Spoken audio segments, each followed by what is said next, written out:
இன்னைக்கு ஒரு செய்தியை பார்ப்போம். இன்னைக்கு என்ன செய்தியை பார்க்க போறோம்னா, கர்த்தருடைய பட்டயம் அல்லது கர்த்தருடைய வார்த்தை. கர்த்தருடைய பட்டயம் அல்லது கர்த்தருடைய வார்த்தை. இதில் என்னன்னா, கர்த்தருடைய வார்த்தை விதைக்கப்படும் போது விதையா செயல்படுது, பயன்படுத்தப்படும் போது அது பட்டயமா செயல்படுது. கர்த்தருடைய வார்த்தை விதைக்கப்படும் போது அது கர்த்தருடைய வார்த்தை விதை கொப்பா சொல்லப்படுது. கர்த்தருடைய வார்த்தை விதை கொப்பா சொல்லப்படுது. அதே சமயம் கர்த்தருடைய வார்த்தை பயன்படுத்தப்படும் போது பட்டயமா செயல்படுது. அது ஒரு பிரச்சனையை தீர்க்கிற சொல்யூஷனா இருக்கு, ஒரு யுத்தத்துக்கு எதிரான ஆயுதமா இருக்கு. இதுதான் இன்னைக்கு பார்க்க போறோம். இதுல நம்ம பார்க்க போற வசனத்தை எல்லாம் முதல்லயே சொல்லிடுறேன். ஏசியா 55 அதிகாரம் 10 மற்றும் 11. ஏசியா 55 வசனம் 10 மற்றும் 11. அடுத்து எபேசியர் 6 அதிகாரம் 17 வசனம். அடுத்து நியாயாதிபதிகள் 7 அதிகாரம் 17 மற்றும் 18. அடுத்து 2 கொரிந்தியர் 3 அதிகாரம் 6 வசனம். அடுத்து 2 சாமுவேல் 1 அதிகாரம் 22 வசனம். அதுக்கடுத்து ஆதியாகமம் 2 அதிகாரம் 7 வசனம். அதுக்கடுத்து ஆதியாகமம் 1 அதிகாரம் 11 மற்றும் 12. இந்த வசனத்துக்குள்ளாக தான் இன்னைக்கு செய்தியை பார்க்க போறோம். இதுல என்னன்னா, கர்த்தருடைய வார்த்தை வெறுமையாய் என்னிடத்துக்கு திரும்பாமல், கர்த்தருடைய வார்த்தை என்னிடத்துக்கு திரும்பாமல், வெறுமையாய் என்னிடத்துக்கு திரும்பாமல்.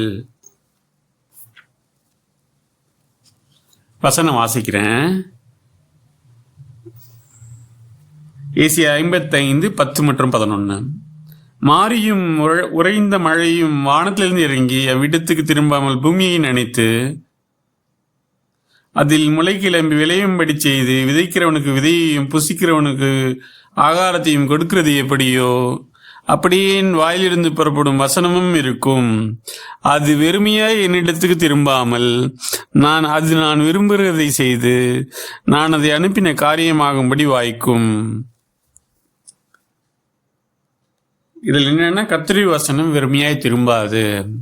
அதில் அதாவது மழையும் பனியும் எப்படி இறங்கி ஒரு ஆகாரத்தை முளை கிளம்பி விளைய செய்யுதோ, அது போல கர்த்தருடைய வார்த்தையும் வெறுமையா என்னிடத்துக்கு திரும்பாமல் அது நான் விரும்புகிறதை செய்து நான் அதை அனுப்பின காரியமாகும்படி வாய்க்கும்.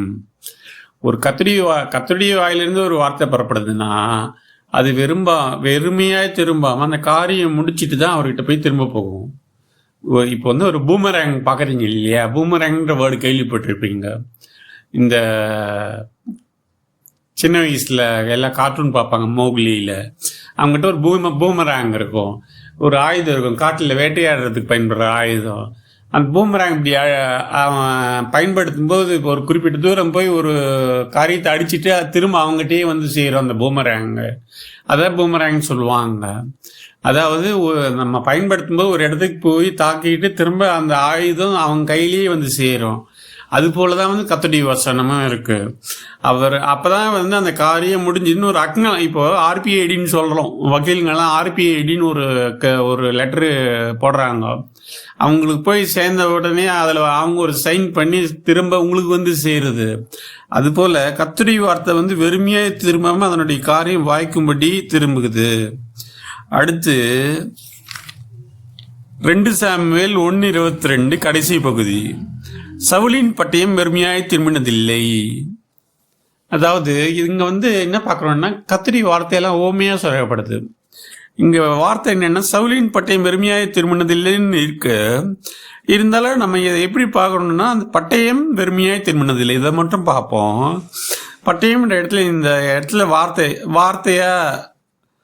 வார்த்தையா ரீப்ளேஸ் பண்ணி பார்ப்போம். அதுக்கு முன்னாடி எபேசியர் 6:17 வாசிச்சிடுவோம். எபேசியர் 6:17 என்ன சொல்லுதுன்னா, ரட்சண்யம் என்னும் தலைச்சீராவையும் தேவவசனமாகிய ஆவியின் பட்டயத்தையும் எடுத்துக்கொள்ளுங்கள்.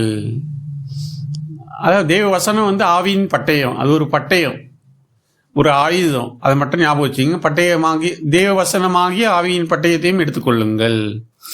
இதுல என்ன பார்க்குறோம்னா, சவுலின் பட்டயம் வெறுமையாய் திரும்பினதில்லை. சவுலின் பட்டயம், அந்த பட்டயம் வெறுமையாய் திரும்பினதில்லை, இது எதை குறிக்குதுன்னா இது ஒரு உண்மையா சொல்லப்படுது. பைபிளில் சில காரியங்கள்லாம் உண்மையாக சொல்லப்படும், நம்ம நேரடியான பொருள் எடுத்துக்கூடாது. அந்த அந்த கர்த்தருடைய வார்த்தை வெறுமையாய் திருமணதில்லைன்றதுக்கு இன்னொரு உறுதிப்படுத்துகிற வசனம் இது வெறுமையாய் திருமணதில்லைன்னும் போது அந்த காரியத்தை வாய்க்க செய்யுது. ஒரு எதிரியை தாக்குது, எதிரின்னும் போது உங்களுக்கு எதிரான சூழ்நிலையை தாக்குது, உங்களுடைய பிரச்சனைகளை தாக்கி அதுக்கான தீர்வை கொடுக்குது. அதுபோல நியாயாதிபதிகள் 7ஆம் அதிகாரம் 17-18. நியாயாதிபதிகள் 7ஆம் அதிகாரம் வசனம் 17 மற்றும் 18. அவர்களை நோக்கி, இது கிதியோன் பற்றி வசனம். அவர்களை நோக்கி, நான் செய்வதை பார்த்து அப்படியே நீங்களும் செய்யுங்கள். இதோ நான் பாளையத்தின் முன்னணியில் வந்திருக்கும் போது நான் எப்படி செய்கிறேனோ அப்படியே நீங்களும் செய்ய வேண்டும். நானும் என்னோட இருக்கும் சகலமான பேரும் இக்காலம் ஊதும்போது நீங்களும் பாளையத்தை சுற்றி எங்கும் நிக்காலங்களை ஊதி கர்த்தருடைய பட்டயம் கிதியோனுடைய பட்டயம் என்பீர்களாக என்று சொன்னான். இதில் வாசிக்க வேண்டிய முக்கியமான பகுதி, நம்ம குறிக்க வேண்டிய முக்கியமான பகுதி என்னன்னா, கர்த்தருடைய பட்டயம், கிதியோனுடைய பட்டயம். சரிங்களா? அதாவது அவன் கர்த்தர் அவனுக்கு ஒரு வாக்குத்தத்தம் கொடுத்துட்டாரு, மீதியானருக்கு எதிராக புறப்பட சொல்லிட்டாரு. அது மீதியானருக்கு எதிராக புறப்படும் போது அவன் அந்த வாக்குத்தத்தத்தை சுதந்திரிக்கிறது எப்படின்னா, கர்த்தருடைய பட்டயம் கிதியோனுடைய பட்டயம். கர்த்தர் கொடுத்த வார்த்தை என்னுடைய வார்த்தை, அது என்னுடைய வார்த்தையா நான் அதை பயன்படுத்துறேன்னு அந்த பட்டயமா அவன் பயன்படுத்துறான். அடுத்து, கர்த்தருடைய பட்டயம் உங்களுடைய பட்டயம். கர்த்தருடைய பட்டயம் கிதியோனுடைய பட்டயம் சொல்லும்போது அது கிதியோனுடைய பட்டயம். கர்த்தருடைய பட்டயம் உங்களுடைய பட்டயம். இந்த கர்த்தருடைய வார்த்தையை எப்போ நீங்கள் எடுத்து பேசுறீங்களோ, உங்கள் பிரச்சனைக்கு, உங்கள் சூழ்நிலைக்கு எதிராக இருக்கிற எந்த சூழ்நிலைக்கு எந்த வசனம் பேசணும்னு தெரிஞ்சு வச்சுக்கணும். அதுதான் வசன பழக்கம்னு சொல்றது. இது மனிதர்களுக்கு எதிரான பட்டயம் அல்ல. ஏதோ கத்தி மாதிரியோ இல்லை ஆயுதம் மாதிரியோ இரும்புலியோ இந்த மாதிரியான காரியத்தினால் செஞ்சதில்லை. இது ஏதோ ரத்தம் சிந்தும்படியான பட்டயம் இல்லை. உலகத்தில் உள்ள வறுமை, வியாதி, இல்லாமை, இயலாமை மற்றும் மரண போராட்டத்திற்கு எதிரான பட்டயம். எல்லா பிரச்சனைகளுக்கும் தீர்வான பட்டயம். அதாவது வாழ்க்கையில நம்மளுக்கு வர எல்லா பிரச்சனைக்கும் தீர்வான பட்டயம். நமக்கு எதிராக இருக்கிற எல்லா விதமான பிரச்சனைகளுக்கும் எதிரான பட்டயம். இது மனிதர்கள் மூலமாக தான் பிரச்சனை வந்தாலும் இது போய் மனிதர்களை ஒருத்தரை தாக்கி ரத்தம் சிந்தும்படியான பட்டயம் இல்லை. அது ஒரு வசனம் சொல்லி 2 கொரிந்தியர் 3:6. 2 கொரிந்தியர் 3:6. 2 கொரிந்தியர் 3ஆம் அதிகாரம் 6வது வசனம். புதிய உடன்படிக்கையின் ஊழியக்காரராக இருக்கும்படி அவரே எங்களை தகுதியுள்ளவர்களாக்கினார். அந்த உடன்படிக்கை எழுத்துக்குரியதாக இராமல் ஆவிக்குரியதாக இருக்கிறது. எழுத்து கொள்ளுகிறது, ஆவியோ உயிர்ப்பிக்கிறது. எழுத்து கொள்ளுகிறது, ஆவியோ உயிர்ப்பிக்கிறதுனா இந்த வசனத்தை லிட்டரலாக எடுத்துக்கூடாது. எப்பவுமே எழுத்துப்படி, அதாவது எழுதிருக்குன்னு வச்சுக்கலாம், ஒரு வசனம் எழுதிருக்குன்னு வச்சுக்கலாம், அந்த வசனத்தை மேலோட்டமாக பார்க்கக்கூடாது. அந்த வசனம் எதுக்காக சொல்லப்பட்டிருக்கு, நீங்கள் கண்ணை மூடின்னு அதாவது சில பேர்லாம் பார்த்தீங்கன்னா சில சபைகளில் நான் பார்த்துருக்கேன். அதாவது இன்னைக்கு ஒரு வசனம் எடுப்போம்னு சொல்லிட்டு திடீர்னு பைபிளை திறப்பாங்க, ஏதாவது ஒரு வசனம் வரும், அதுலேருந்து அப்படியே பேசலாம்னு நினைப்பாங்க. இந்த மாதிரி பேசக்கூடாது. எதுனா சிஸ்டமேட்டிக் தியாலஜின்னு சொல்லுவாங்க. ஒரு வசனம் வருதுன்னா, அதாவது இதில் 3 வகையான வார்த்தைகள் அதாவது 3 வகையான வார்த்தைகள் 3 வகைக்கு மேலே கூட இருக்கு. கர்த்தர் நேரடியாக பேசின வசனங்கள், அப்புறம் சில மனுஷர்கள் பேசின வசனங்கள், அதாவது பிழையாம் போன்ற தீர்க்கதரிசி சில வார்த்தைகள் பேசியிருப்பாங்க, அதுவும் ரெக்கார்டாக இருக்கு. அதுக்கப்புறமாட்டு இயேசு கிறிஸ்து பேசின வார்த்தைகள், அப்புறம் தீர்க்கதரிசிகளுடைய வார்த்தைகள், தீர்க்க தரிசனங்கள். அதாவது தோரா பொறுத்த வரைக்கும், தோரான்னா அந்த நியாயப்பிரமாணம் முழுவதும் மோசேக்கு கர்த்தரால் அறிவிக்கப்பட்டது. அதை ஒரு பகுதியை எடுத்துக்கோங்க. தீர்க்க தரிசனம் ஒரு பகுதியை எடுத்துக்கோங்க. சில காரியம் எல்லாம் மனுஷர்கள் நடந்திருக்கும், சிலதெல்லாம் அதில் ரெக்கார்ட் பண்ணியிருப்பாரு. இந்த வசனத்தை பிரயோகிக்க தெரியணும். அதாவது அடுத்து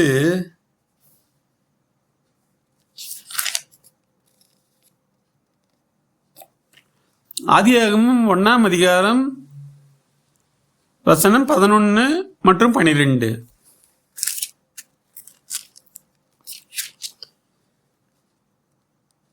ஆதியாகமம் 1 வசனம் 11 மற்றும் 12. அப்பொழுது தேவன் பூமியானது புல்லையும் விதையும் பிறப்பிக்கும் பூண்டுகளையும் பூமியின் மேல் தங்களில் தங்கள் விதையுடைய கனிகளை தங்கள் ஜாதியின்படியை கொடுக்கும் கனிவிருச்சங்களையும் முளைப்பிக்க கடவுது என்றார். அது அப்படியே ஆயிற்று. பூமியானது புல்லையும் தங்கள் ஜாதியின்படியே விதையை பிறப்பிக்கும் பூண்டுகளையும் தங்கள் ஜாதியின்படியே தங்களில் தங்கள் விதையுடைய கனிகளையும் கொடுக்கும் விருட்சங்களையும் முளைப்பித்தது.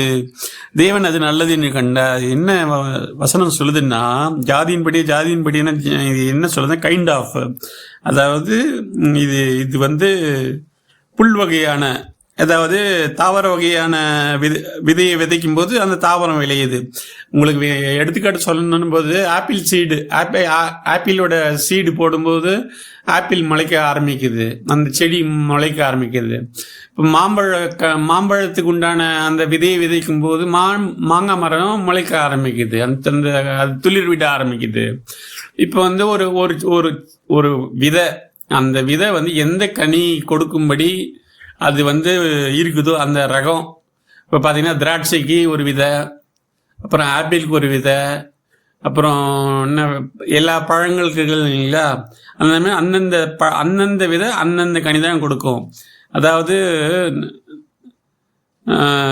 நாம ஒன்று விதைக்க வேறொன்று விளையாது. என்ன மனுஷன் எதை விதைக்கிறானோ அதையே அறுப்பான்றது மாதிரி, நீங்கள் என்ன விதையை விதைக்கிறீங்களோ அதோட கனி விருட்சத்தை தான் இருக்க முடியும். அந்த மாதிரி வசனத்துலேயும் வகை இருக்கு.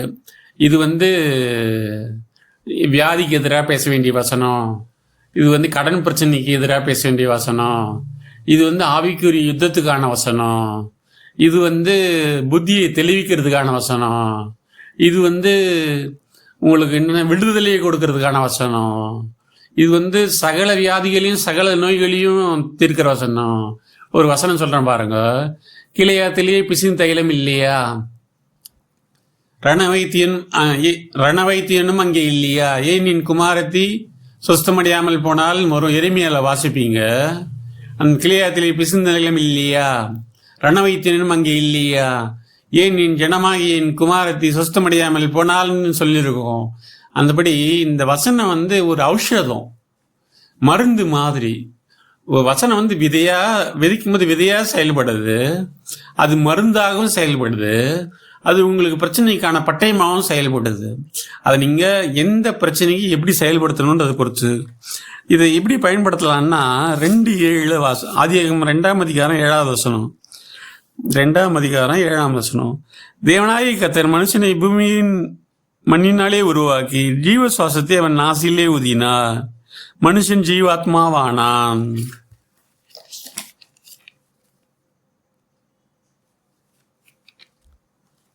இதுல என்ன பார்க்குறோம்னா, ஜீவ சுவாசத்தை அவன் நாசிலே ஊதினார், மனுஷன் ஜீவாத்மாவானான். ஆதாம் இடத்துல ஜீவ சுவாசம் கிடைச்சது. நீங்கள் கர்த்தரின் சாயலில் அவருடைய ஜீவ சுவாசத்தை உடையவர்கள். அதாவது நீங்கள் கர்த்தரின் சாயலில் அவருடைய ஜீவ சுவாசத்தை உடையவர்கள். ஆதாமிலிருந்து இன்று வரை அதே சுவாசம் தான் தொடர்கிறது. எப்படின்னா, ஆதாமுக்கு முதல் ஒரு மனுஷன் சஷ்டிதான் இருப்பாருங்க. அப்ப கர்த்தருடைய ஜீவ சுவாச காற்று, அவருக்குள்ள ஜீவன் இருக்கு, அவருக்குள்ள இருக்கிற ஜீவன் வந்து நாசியில ஊதுறாரு. அப்ப அவன் ஜீவாத்மாவானான். அதுக்கப்புறம் வந்து பிறந்த எல்லா மக்களுமே வந்து தங்களுடைய வித்தின்படி தான் பிறந்தாங்க. இந்த மாதிரி ஜீவ சுவாசம் ஊதப்பட்டு பிறக்கல. அதுக்கப்புறம் பிறந்த எல்லா மக்களுமே வந்து அவங்கவுங்க வித்தின்படி தான் பிறந்தாங்க. அதாவது தந்தையின் வித்தும் தாயினுடைய அந்த கருவமைப்பு படியும், அதாவது 2 பேருடைய ஜீன் மூலமா, அதாவது அந்த அவங்க வித்தின் 2 பேருடைய வித்தின் மூலமாக தான் வந்து பிறந்து வரும். அதனால ஆதாம் கொடுத்த ஜீவ சுவாசம் இன்னும் உங்ககிட்ட தான் இருக்கு. ஆதாமிலிருந்து இன்று வரை அதே சுவாசம் தான் தொடர்கிறது. அதனால உங்களுக்குள்ள எப்போ வந்து நீங்கள் கர்த்தரை ஏற்றுக்கொண்டீர்களோ, விசுவாசத்தோடு கர்த்தருடைய வார்த்தையை பேசணும். விசுவாசத்தோடு கர்த்தருடைய வார்த்தையை பேசணும்.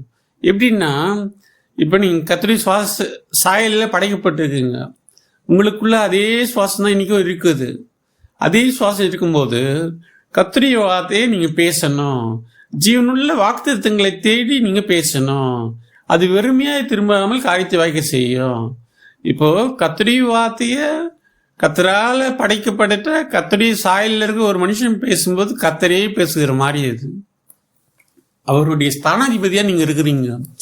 புதிய ஏற்பாட்டில் ஒரு இடத்துல வரும், நீங்கள் அவருடைய ஸ்தானாதிபதிகளா இருக்கிறீங்கன்னு.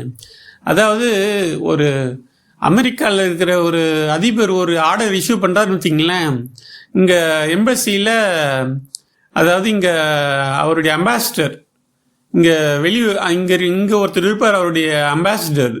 அவர் அம்பாசிடர் அந்த வார்த்தையை சொல்லுவார். அது சொல்லும்போது அமெரிக்க அதிபர் என்ன சொன்னாரோ அது அந்த சொல்ல அப்படியே சொல்ல போகிறாரு. அது வந்து இங்கே செயல்பட போகுது. அதாவது வரி ஏறுதுன்னா ஏறுது, குறையுதுன்னா குறையுது. அதை அறிவிச்சுட்டு விட்டுடுறாரு. அங்கே வந்து அத்தாரிட்டி அது அங்கே வந்து அது அமெரிக்க அதிபர் பேசுகிறாரு. இங்கே இருக்கிற அம்பாசிடர் வந்து அதை அறிவிக்கிறாரு. அது அப்ளிகபிள் ஆகிடுது. அதே மாதிரி கர்த்தருடைய வார்த்தையை நீங்கள் எப்போ பேசுகிறீங்களோ, அம்பாசிடராக இருந்து ஸ்தானாதிபதியாக இருந்து பேசும்போது அது வந்து அப்படியே செயல்படும். அது வந்து அந்த ஜீவனோடு பேசும்போது அதுக்கு தான் வந்து அதிகமாக துதிக்கணும், அதிகமாக ஜெபிக்கணும், அதிகமாக வேதத்தை வாசிக்கணும், அபிஷேகத்துக்குள்ளே வரணும். அதாவது ஒரு நீங்கள் ஆலயத்துக்கு செல்லும்போது வந்து ஊழியக்காரரை தேடாதீங்க. அவங்க வந்து மண்ணான மனுஷங்க. எப்போவுமே என்ன யாராக இருந்தாலும் சரி, நானாக இருந்தாலும் சரி, யாராக இருந்தாலும் சரி, எங்களுக்குள்ள யாராக இருந்தாலும் சரி, கர்த்தருடைய சுவாசம் ஒரு மனுஷனுக்குள்ள இருக்கிற வரைக்கும் தான் அவனுக்கே மதிப்பு. அதுக்கப்புறம் எப்போ எடுப்பீங்கன்னு தான் கேட்பாங்க. கர்த்தருடைய சுவாசம் இன்னும் நம்மளுக்குள்ள இருந்தால் தான் நம்மளுக்கே மதிப்பு. அந்த சுவாசம் வந்து கர்த்தரே சொல்கிறாரு, நாசியில் சுவாசமும் இல்லை மனுஷனை நம்புவதுக்கு அவன் ஏமாத்துறோம்.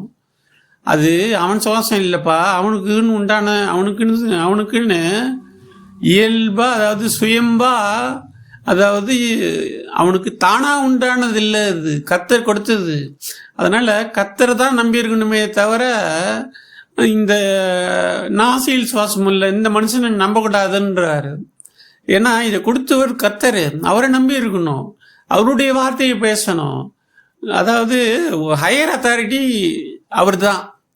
அதாவது ஒரு ஹையர் அத்தாரிட்டி. இப்போ இவங்க வந்து ஊழியக்காரங்க தேவனோடு இணைக்கும்படி தான் உங்களுக்கு செயல்படுறாங்க.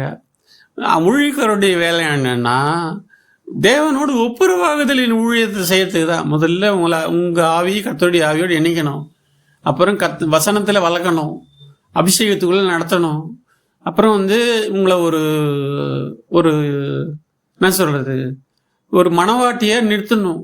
அதாவது ஒரு நல்ல வளர்ச்சியோட கர்த்தருக்கு ஏற்ற வந்து மனவாட்டியாக நிறுத்தணும், சபையாக நிறுத்தணும்.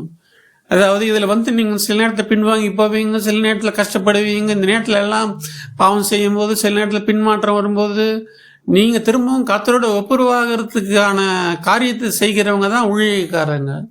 மற்றபடி ஊழியக்காரங்க வந்து கர்த்தருடைய வார்த்தையை வந்து பேசணும், உங்களை வந்து கர்த்தரோடு ஒப்புரவாகுதல் ஊழியம்னு சொல்லுவார். இப்போ பவுல் சொல்லும்போது அதுபோல் கர்த்தருடைய வார்த்தையை எடுத்து பேசுங்க. எந்த சூழ்நிலைக்கு எந்த வார்த்தையை பேசணும்னு பைபிள் நீங்கள் வாசிக்கும் போது சில பேர் வந்து எல்லா வார்த்தையும் வாசிக்கணும், பைபிளில் இருக்க எல்லா வார்த்தையும் வாசிக்கணும். ஆனாலும் வந்து எழுத்து கொள்ளுகிறது ஆவியோ உயிர்ப்பிக்கிறது. நீங்கள் புதிய ஏற்பாட்டில் வாசித்தா கூட சரி. அதாவது இன்னும் ஒரு விஷயம் சொல்ல வரேங்கன்னா, எல்லாரும் வெளிப்படுத்தின விசேஷத்தை வந்து கற்பனை பண்ணி பார்ப்பாங்க. இப்போ இந்த வசனம் வாசிக்கும் போது உங்களுக்குள்ள ஒரு கற்பனை உருவாகும். இந்த வசனம் வாசிக்கும் போது ஒரு கற்பனை உருவாகும், அந்த மைண்டு பிக்சர் கிடைக்கும். அதுக்கப்புறமாட்டுக்கு வந்து அது உங்களுக்கு மாம்சமாக மாறும். அதுக்காக தான் அந்த கர்த்தருடைய வார்த்தை கொடுக்கப்பட்டிருக்குது. நீங்கள் நல்ல நல்ல வார்த்தைகளை எடுத்து பேசணும், வாக்குத்தத்தமான வார்த்தைகளை எடுத்து பேசணும். அந்த வாக்குத்தத்தமான வார்த்தைகள் நல்ல வார்த்தைகள் இருக்கும்போது அதை எடுத்து பேசும்போது அது உங்களுக்கு மைண்ட் பிக்சர் கொடுத்து அது உங்களுக்கு வந்து பலனாக ஒரு கனியாக வரும். உங்களுக்கு எல்லாரும் வந்து வெளிப்படுத்தின விசேஷத்தை எடுத்துக்கின்னு ஆராய்ச்சி செஞ்சு அழிஞ்சே போயிடுறாங்க. நான் ஏன் சொல்கிறேன்னா, வெளிப்படுத்தின விசேஷம் வந்து கற்பனை பண்ணுறதுக்காக கொடுக்கப்பட்டது அல்ல. இப்போ ஒரு மனுஷன் வந்து அதாவது ஒரு வசனம் வாசிக்கிறேன், ஆதியாகமம் 11ஆம் அதிகாரம் 6வது வசனம். அப்பொழுது கர்த்தர், இதோ ஜனங்கள் ஒரே கூட்டமாக இருக்கிறார்கள், அவர்கள் அனைவருக்கும் ஒரே பாஷையும் இருக்கிறது, அவர்கள் இதை செய்ய தொடங்கினார்கள், இப்பொழுதும் தாங்கள் செய்ய நினைத்தது ஒன்றும் தடைபட மாட்டாது என்று இருக்கிறார்கள். நாம் இறங்கி போய் ஒருவர் பேசுவதை மற்றொரு அறியாதபடிக்கு அங்கே அவர்கள் பாஷையை தாறுமாறாக்குவோம் என்றார்கள். இது என்னன்னா, பாபேல் கோபுரத்தை கட்ட போறாங்க. பாபேலில் அந்த அந்த இடத்துல பாபேல், அது ஞாபகம் வச்சுங்க, அந்த இடத்துல ஒரு வானளாவர கோபுரத்தை கட்ட போறாங்க. பாபேல் கோபுரம்னு இல்லை, அந்த இடத்துக்கு பேர் வந்து பாபேல். அதாவது அந்த பாஷையை தாறுமாறாகிறதுனால அது பேர் பாபேல். அந்த இடத்துல வந்து வானத்தெல்லாம் ஒரு கட்டடத்தை அதில் சொல்கிறாரு பாருங்க, 11ஆம் அதிகாரம் 4ஆம் வசனம். பின்னும் அவர்கள் நம் பூமியின் மீது எங்கும் சிதறி போகாதபடிக்கு நமக்கு ஒரு நகரத்தையும் வானத்தை எல்லாம் சிகரமுள்ள ஒரு கோபுரத்தையும் கட்டி நமக்கு பேர் உண்டாக பண்ணுவோம் வாருங்கள் என்று சொல்லி கொண்டார்கள். இதில் என்னென்னா, இவங்க வந்து இவங்களுடைய புகழுக்காகவும் இவங்களுடைய பேருக்காகவும் ஒரு வானளாவர ஒரு கோபுரத்தை கட்டுறன்றாங்க. ஒரு பெரிய டவர், வாட்ச் டவர், ப்ரேயர் டவர்லாம் சொல்கிறாங்க இல்லைங்களா, அந்த மாதிரி ஏதோ நம்மளுக்குன்னு ஒரு டவர் கட்டணும்னு முடிவு பண்ணிட்டாங்க. அதாவது இப்போ இருக்கிற இந்த 2000 வருஷத்துக்கு அப்புறம் தான் இந்த செல்ஃபோன் டவர் வந்துச்சு.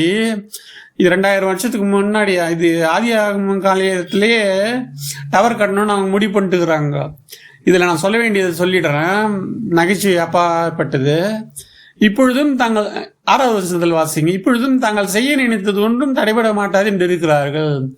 இது வந்து இங்கிலீஷில் கேஜேவிலையும் மற்ற எல்லா வருஷங்களையும் வாசிச்சிங்கன்னா அவங்க இமேஜின் பண்ணது ஒன்றுமே தடைபடாமல் நடக்கும்னு இருக்கும்.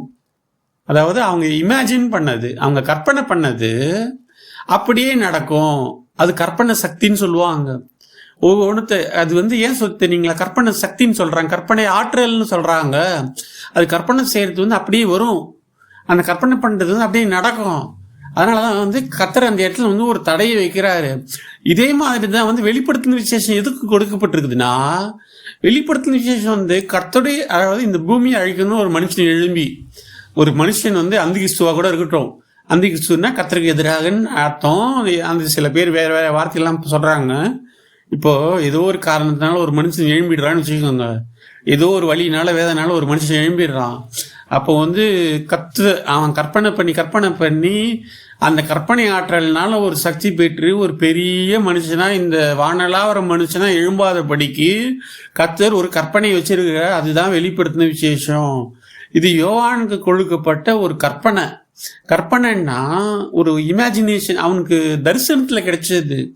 இது வந்து ஏதோ வார்த்தையாக வந்து காதலை கேட்டு எழுதலை, அவருக்கு காண்பிக்கப்பட்டதை எழுதினார். இது எதுக்குன்னா, கர்த்தரை மிஞ்சின ஒரு வல்லமை இருக்கக்கூடாதுன்றதுக்காக, கடவுளுக்கு மிஞ்சின ஒரு வல்லமை இருக்கக்கூடாதுன்றதுக்காக, ஒரு மனுஷனும் கர்த்தரை மிஞ்சி வந்து துணிகரமாக போய், அதாவது பூமி அழிக்காத இருக்கிறதுக்காக அந்த வார்த்தை கொடுக்கப்பட்டிருக்கு.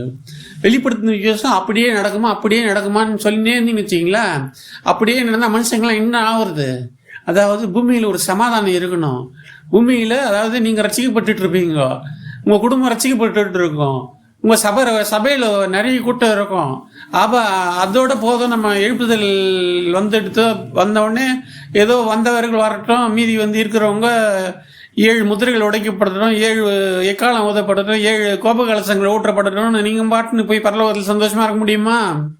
அதுக்கு தான் சொல்கிறேன், அந்த கற்பனை எதுக்கு கொடுக்கப்பட்டதுன்னா, மனுஷருடைய கற்பனை மிஞ்சி போகக்கூடாதுன்னு கொடுக்கப்பட்ட கற்பனை தான் வந்து வெளிப்படுத்தின விசேஷம். எழுத்துக்கொள்ளும் ஆவியை உயிர்ப்பிக்கிறது மாதிரி அந்த வெளிப்படுத்தின விசேஷம் வந்து கற்பனை பண்ணுறதுக்காக கொடுக்கப்பட்டது இல்லை. நான் சொல்றது புரியுதுங்களா? எழுப்புதலுக்காக ஜெபிக்கிறோம். இது என்னென்னா, கர்த்தர் வந்து இந்த வார்த்தை கொடுத்ததுக்காக இருக்கட்டும், இல்லை இயேசு கிறிஸ்து இந்த பூமிக்கு வந்ததாக இருக்கட்டும், இயேசு கிறிஸ்து தேவகுமாரன்னு என்ன பண்ணுறாரு, அவர் வந்து ஏன் கொலை செஞ்சாங்கன்னா, இயேசு வந்து தன்னை வந்து தேவகுமாரன்னு சொல்லி தன்னை தேவனுக்கு சமமாக்கினதுனால அவரை கொலை செஞ்சாங்கன்னு யோவானில் வாசிக்கிறோம். அதாவது இயேசு கிறிஸ்து வந்தது நோக்கம் என்னென்னா, அவர் மட்டும் தேவகுமாரன் ஆகிறதுக்கு இல்லை, அவர் மட்டும் தேவகுமாரனா வந்துட்டு போகணுன்றதுக்கு இல்லை. அவர் தேவகுமாரனா, அதாவது எப்படி மரணத்தை அனுபவித்து உயிரோடு எழுந்தாரோ, ஒரு நித்திய வாழ்வு அவருக்கு கிடைச்சதோ, அதுபோல் உலகத்தில் இருக்கிற எல்லா மனுஷருக்கும் நித்திய வாழ்வு கிடைக்கணும் தான் அவர் வந்தார். நாம அழியறதுக்கோ, இல்லை பூமியில் இருக்கிற 1/3 பங்கோ, இல்லை 4/4 பங்கோ மொத்த பேரையும் அழிக்கிறதுக்கோ இயேசு வரல. ஒவ்வொருத்தரையும் அவருடைய சாயலை ஆக்கிற வரைக்கும் அவர் காத்து நிற்பார். அது இன்னும் 1000 வருஷம் ஆனாலும் காத்து நிற்பார். அது வரைக்கும் நம்ம வருகைக்கு நம்ம காத்து நிற்க வேண்டியது தான். நம்ம வந்து வெளிப்படுத்தின விசேஷத்தை வச்சுக்கின்னு நம்ம வந்து நம்ம மாறா யுத்தம் பண்ணின்னு இருக்கோம். வெளிப்படுத்தின விசேஷம் வந்து எச்சரிப்புக்காக கொடுக்கப்பட்ட வசனம். அதாவது ஒரு மனுஷன், அதாவது இன்னொரு வசனம் வாசிக்கிறேன்.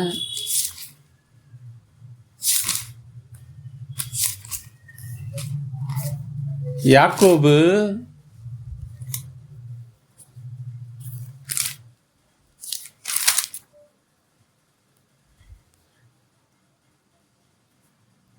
ஆதியாகமம், மன்னிக்குவோம் ரொம்ப நேரம் எடுத்துக்கிட்டேன். ஆதியாகமம் 29ஆம் அதிகாரம் வசனம் 1. யாக்கோபு பிரயாணம் பண்ணி கீழ் திசையாரின் தேசத்தில் போய் சேர்ந்தான். அங்கே வயல்வெளியிலே ஒரு கிணற்றையும் அதன் அருகே மடக்கி இருக்கிற 3 ஆட்டு மந்தைகளையும் கண்டான். அந்த கிணற்றிலே மந்தைகளுக்கு தண்ணீர் காட்டுவார்கள். அந்த கிணற்றின் வாய் ஒரு பெரிய கல்லினால் அடைக்கப்பட்டிருந்தது. அவ்விடத்தில் மந்தைகள் எல்லாம் சேர்ந்த பின் கிணற்றில் வாயில் இருக்கும் கல்லை மேய்ப்பர்கள் புரட்டி ஆடுகளுக்கு தண்ணீர் காட்டி மறுபடியும் கல்லை முன்னிருந்தபடி கிணற்றின் வாயில் வைப்பார்கள். இது பார்த்துக்கோங்க, எல்லா மந்தையும் வந்து சேரணும். இந்த வார்த்தை இப்போ எதுக்கு வருதுன்னா, வசனம் வாசிப்பீங்க, ஒரே மந்தையும் ஒரே மேய்ப்பனுமாகும் வசனம் இருக்குது பைபிளில். நீங்கள் வெறும் வெளிப்படுத்தின வசனத்தை வெளிப்படுத்தின விஷயத்தில் ஒரு வசனத்தையோ ஒரு சாப்டரையோ இல்லை ஒரு பகுதியோ பிடிச்சின்னு நீங்கள் வாதிடுறீங்கன்னு வச்சிங்களேன். அதாவது நான் ஒரு வசனத்தை சொல்கிறேன், ஒரே மந்தையும் ஒரே மேய்ப்பனுமாகும்ன்றாரு. அப்போ மொத்த தசம்பாகும் ஒரே மேய்ப்பனுக்கு போகுங்களா? இந்த எண்ணம் தானே வரும். அதாவது அது எப்போ நிறைவேறும்னா, அதாவது அங்கே வயல்வெளியிலே ஒரு கிணற்றையும் அதன் அருகே மடக்கி இருக்கிற 3 ஆட்டு மந்தைகளையும் கண்டான். அந்த கிணற்றிலே மந்தைகளுக்கு தண்ணீர் காட்டுவார்கள். அந்த கிணற்றின் வாய் ஒரு பெரிய கல்லினால் அடைக்கப்பட்டிருந்தது. அவ்விடத்தில் மந்தைகள் எல்லாம் சேர்ந்த பின் கிணற்றில் வாயில் இருக்கும் கல்லை மேய்ப்பர்கள் புரட்டி ஆடுகளுக்கு தண்ணீர் காட்டி மறுபடியும் கல்லை முன்னிருந்தபடி கிணற்றின் வாயில் வைப்பார்கள். அதாவது முழுமையான சத்தியம் எப்போ வெளிப்படும்னா, எல்லா மந்தையும் வந்து சேர்ந்த பிறகு தான் வெளிப்படும். அதுக்கான முன்னேற்பாடு தான் இது. அதாவது நம்ம வந்து பைபிளில் இருக்கிற வசனத்தை கூட்டி சொல்லக்கூடாது, குறைச்சும் சொல்லக்கூடாது. ஆனால் இருக்கிறத புரியுற மாதிரி சொல்லி ஆகணும். அதாவது இருக்கிறத லிட்டரலாக எடுக்கக்கூடாது. அதாவது எல்லா மந்தையும் வந்து சேர்ந்த பிறகு நிச்சயமாக தண்ணீர் காட்டப்படும். திரும்ப கல் முன்னிருந்தபடி வைக்கப்படும். திரும்பவும் மறுபடியும் கல்லை முன்னிருந்தபடி கிணற்றின் வாயில் வைப்பார்கள். அந்த கல் கிறிஸ்து தான். அந்த கிணற்றில் இந்த கல் வந்து கிறிஸ்து தான். அதை வந்து மூடி வச்சிருக்காங்க. கிறிஸ்து வந்து ஒரு காவலாக இருக்கிறார். யாரும் மிஞ்சி போகாதபடிக்கு, யாரும் வந்து எழும்பி போகாதபடிக்கு, இந்த பூமி அழிக்காதபடிக்கு ஒரு காவலாக இருக்கிறாரு. அந்த கிணற்றில் எல்லா மந்தைகளும் ஒன்றா வந்து சேர்ந்த பிறகு இதில் இருக்கிற ஏராளமான சத்தியங்கள் வெளியாகும். அதுக்கப்புறம் திரும்பவும் கிறிஸ்து வந்து அந்த ராஜ்யத்தை ஸ்தாபிப்பார். அதுதான் இந்த வசனம் சொல்லுது. கல்லை முன்னிருந்தபடி கிணற்றின் வாயில் வைப்பார்கள். அதாவது கிறிஸ்துவை பற்றி நல்லா புரிஞ்சுக்கோங்க. கிறிஸ்து அழிக்க வந்த கடவுள் இல்லை. கிறிஸ்து வந்து சொல்லும்போது திருடன் திருடவும் கொல்லவும் அழிக்கவும் வருகிறான் என்று வேறொன்றுக்கும் வரான், நானும் அவர்களுக்கு ஜீவனை அளிக்கும் அந்த ஜீவன் பரிபூர்ணப்படவும் வந்தேன்னு சொல்கிறார். கிறிஸ்து ஏதோ பூச்சாண்டிக்கார மாதிரி ஆக்கி விட்டாங்க ஜனங்க. மேய்ப்பர்கள் வந்து என்ன பண்ணிட்டாங்கன்னா, கண்டிக்கிறேன்ற பேரில் ரொம்ப வந்து தழும்புகளை ஏற்படுத்திடுறாங்க. பிள்ளையை பெருமநாளடி அதனால் சாகான்ற கதையா ரொம்ப பிரம்பல். இவங்க வந்து இரும்பு ராடால் எடுத்து அடிக்க ஆரம்பிச்சிட்டாங்க. நான் சொல்கிறேன், இது என்னன்னு சொல்கிறேன்னா, பாவம் செய்கிற ஆத்மா சாகும். அது திரும்ப உயிர்ப்பிக்கிறதுக்கு சில கண்டிப்பான வார்த்தைகள் சொல்லி வசனத்தை சொல்லி அதை உயிர்ப்பிக்கணும். இல்லைன்னா அந்த பாவம் செய்கிற ஆத்மா, உங்களுக்குள்ளே இருக்கிற ஆத்மா ஒளியற்று போகும், ஜீவனற்று போகும். ஆத்மா என்றைக்கும் சாகிறது இல்லை, உங்களுக்குள்ளே தான் இருக்கும். உங்களுக்குள்ள ஆத்மா இருந்தால் ஜீவனற்ற நிலைமையில் இருக்கும். பாவம் செய்யும் போது ஜீவனற்ற நிலைமைக்கு போயிடுது, வெளிச்சமற்ற நிலைமைக்கு போயிடுது. அது எப்போ வந்து வார்த்தை திரும்ப கிடைக்குதோ, எப்போ வந்து ஆவி திரும்ப கிடைக்குதோ, அப்போ ஜீவன் அடையுது. அதுபோல் ஆத்மா அழிய போகிறது இல்லை, அது தேவனோடு இருக்க போகுது. அதுக்கு தான் எல்லா ஆயத்தையும் பண்ணினுக்கிறாரு. அது போல் பாவம் செய்கிற ஆத்மா சாகுன்னும் போது பாவத்துக்கு எதிராக வந்து திரும்ப செயல்படாது இருக்கிறதுக்கு, பாவத்தை திரும்ப செய்யாமல் இருக்கிறதுக்கு கர்த்தர் தாங்க பலன் தரணும். அந்த வார்த்தை தாங்க பலன் தரணும். அந்த வார்த்தையும் கர்த்தரும் ஆவியானவரும் பலன் தரணும். மனுஷ சக்தியால் இது முடியாது. ஒரு பாவத்தை விடுறதோ ஒரு காரியத்தை மாற்றுறதோ கர்த்தரால் தான் முடியும், கர்த்தருடைய பலனால் தான் முடியும். வெறும் மனுஷ கண்டிப்பினால் முடியாது. மனுஷனுடைய கோபம் தேவனுடைய நீதியை நடப்பிக்க மாட்டாது. மனுஷனுடைய கோபம் தேவனுடைய நீதியை நடப்பிக்க மாட்டாது. அதுபோல் கர்த்தருடைய வார்த்தை புரிஞ்சு கொள்ளுங்க. எப்படி வசனத்தை பிரயோகத்தின்னு தெரிஞ்சுக்கொள்ளுங்க. அதாவது ரெட் லெட்டர் எடிஷன் சொல்லுவாங்க. அதில் கூட ஏகப்பட்ட குழப்பம் இருக்குது. நான் என்ன சொல்கிறேன்னா, ஜீவன் உள்ள வசனம், வாக்குத்தத்தம் உள்ள வசனம், வாழ்க்கைக்கு ஏற்ற வசனம், நம்ம வாழ்வு தரும் வசனங்களை பாருங்கள். இன்றைய நன்மைக்காக பாருங்கள். நம்ம நோய் சரியாகணும், வியாதி சரியாகணும், கடன் பிரச்சனை சரியாகணும். சில பேர் மரண தருவாயில் இருப்பாங்க, அவங்களெல்லாம் மரண தருவாயிலிருந்து தூக்கி விடணும். சில பேர் விபத்தில் இருப்பாங்க, விபத்தில் சிக்கிக்கின்னு வாழ்க்கையில் கொஞ்ச நாள் முடக்கப்பட்ட நிலைமையில் இருப்பாங்க.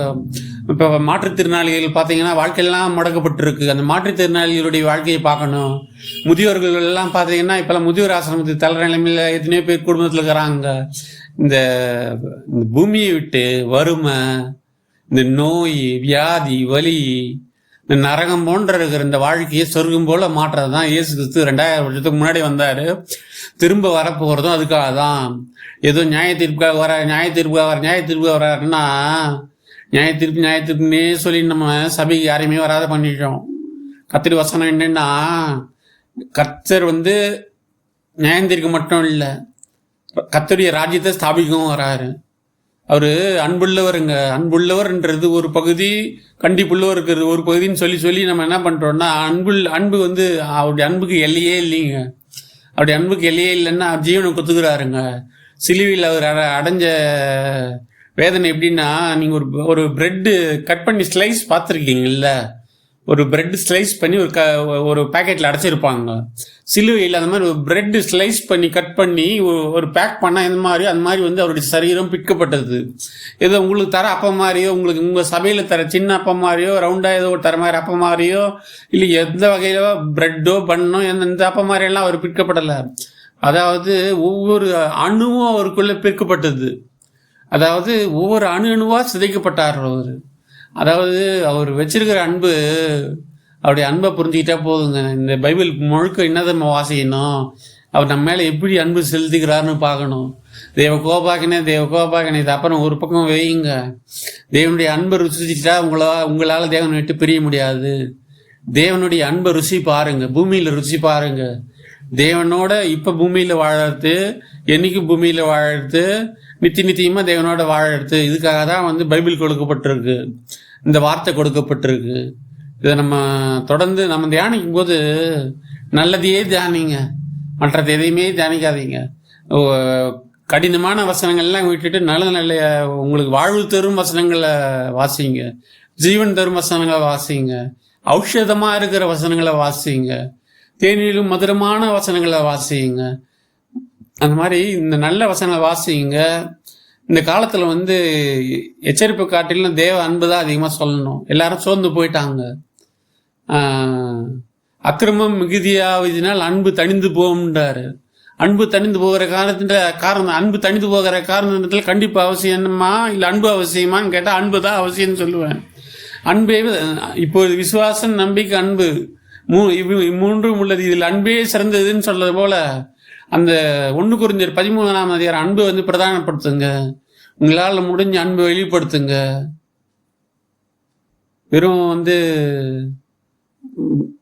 கண்டிப்பான வார்த்தைகளை மட்டும் இல்லை, அன்பை வெளிப்படுத்துங்க, அன்புள்ள வசனங்களை சொல்லுங்க. கர்த்தர் அன்பானவர்ன்றதை கொண்டு போய் சேருங்க. இதோட என் கர்த்தரி வசனத்தை முடித்துக் கொள்கிறேன்.